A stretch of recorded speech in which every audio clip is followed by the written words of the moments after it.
I am ready to introduce our next project. I wanted to do a project that was just going to take us 1 week. So we are going to draw with oil pastel, paint with liquid watercolors using those water brushes that we talked about last week. The drawing is based on one of my favorite YouTube channels, drawing channels for kids, called Art Hub. You should definitely check that out. Art Hub for Kids. Okay, this drawing is going to start off, we're going to make the head, kind of squarish. Okay, a little bit of it, kind of an S curve. It's going to come up and around on one side, up and around on the other. Dip down and around. Go ahead. Eye, circle, circle, circle, circle. Color that guy in, leave a reflection spot for the light. Now you can feel free to do my version of the koi. You can feel free to draw from observation. There's lots of pictures that you'll have. Either way is fine. I just want to show you one way to draw him. Okay, go ahead and draw his fin next.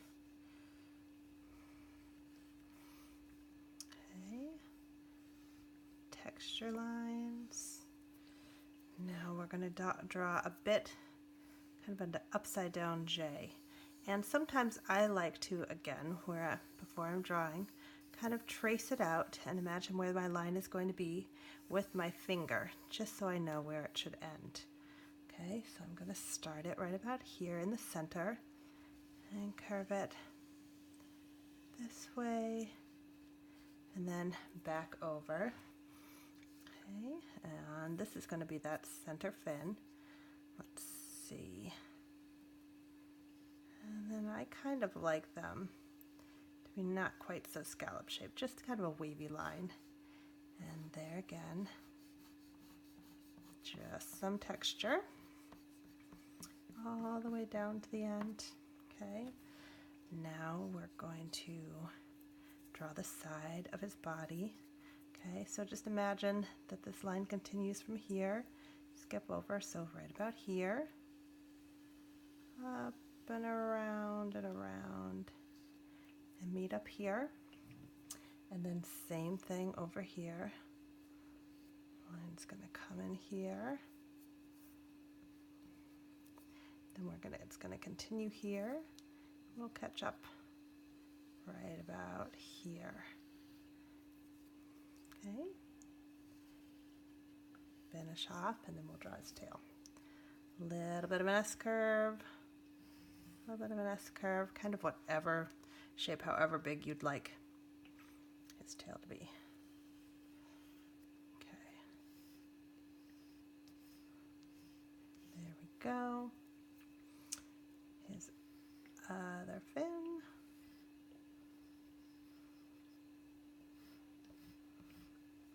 Oh. Can't forget his whiskers. Okay, and now I'm going to draw his fish scales. And these guys are just that upside down U. And then you're going to start the next one right over here. Some of you might have done this pattern for our Zentangle project. Okay, and I'm going to finish fish scales for his whole body.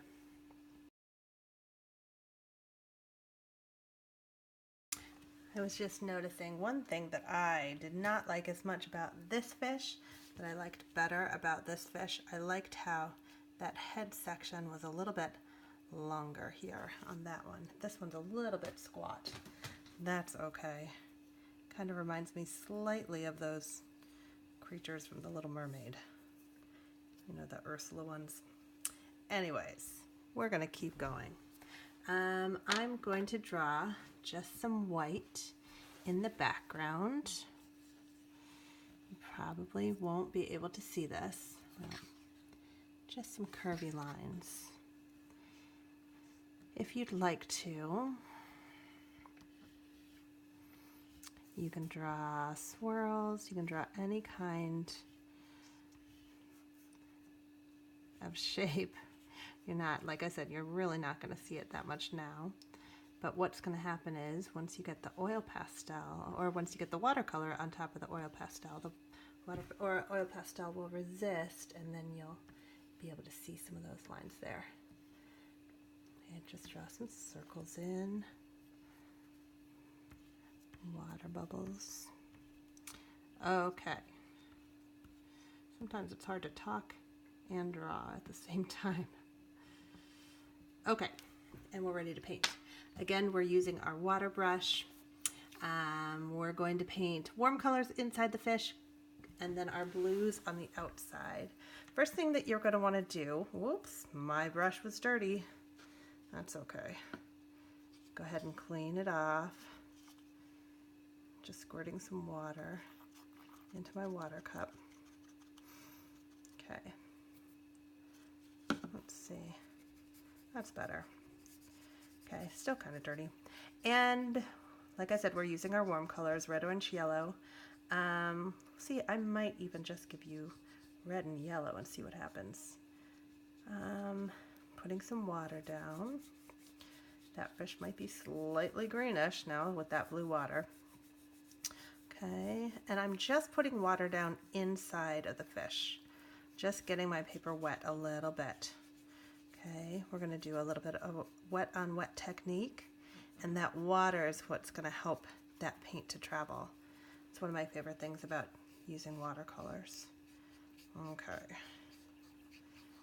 it's getting a little dirty. That's okay. I'm going to need to wipe off my brush. You can see I've kind of picked up a lot of the oil pastel. Just need to take a little bit of a towel, clean them off a little bit gently. Okay. So I'm going to start with my lighter color first.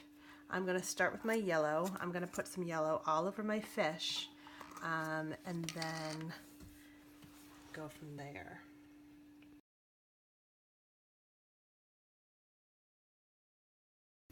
Now I'm going to switch colors, clean up my brush a little bit, switch to orange. You might have noticed that I barely even touched my paintbrush there to the paper. I'm just kind of dotting my color all over now and letting the water kind of take it where it wants to go.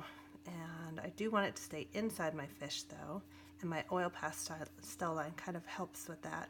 It creates that natural boundary. So I'm just going to kind of dot it all over here for now. I'm just going to keep on going back and forth and layering my colors. Again, do start with your yellow first though. That will help that yellow to stay a lot cleaner. Okay.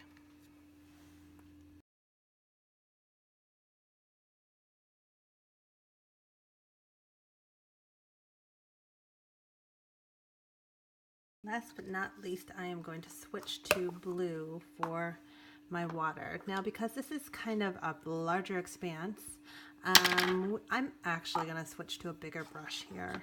I didn't on the first time, I just used my water brush, but because I'm using turquoise and blues, I'm not as concerned about the color mixing. You will find that on my first one, you see how the orange kind of escaped here and here.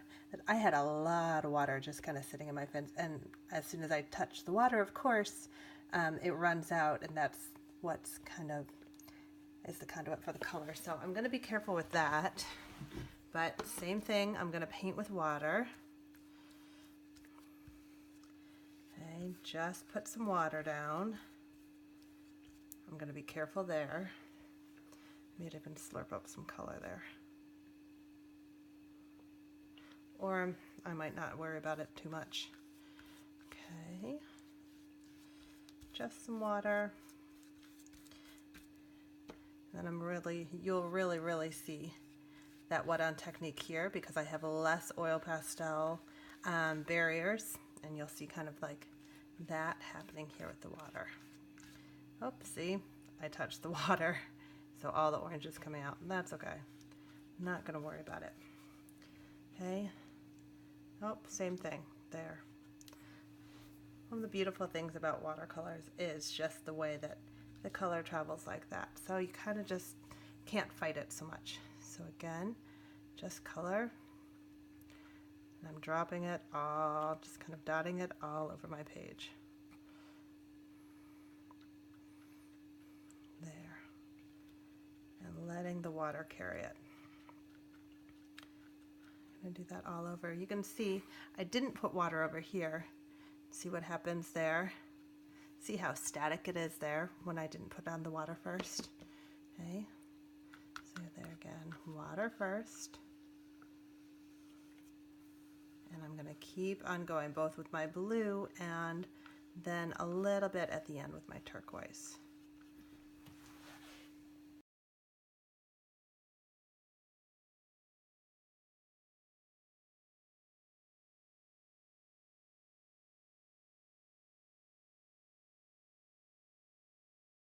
So I am going to walk away and let this guy dry and see what it looks like when it's done. Watercolors do dry.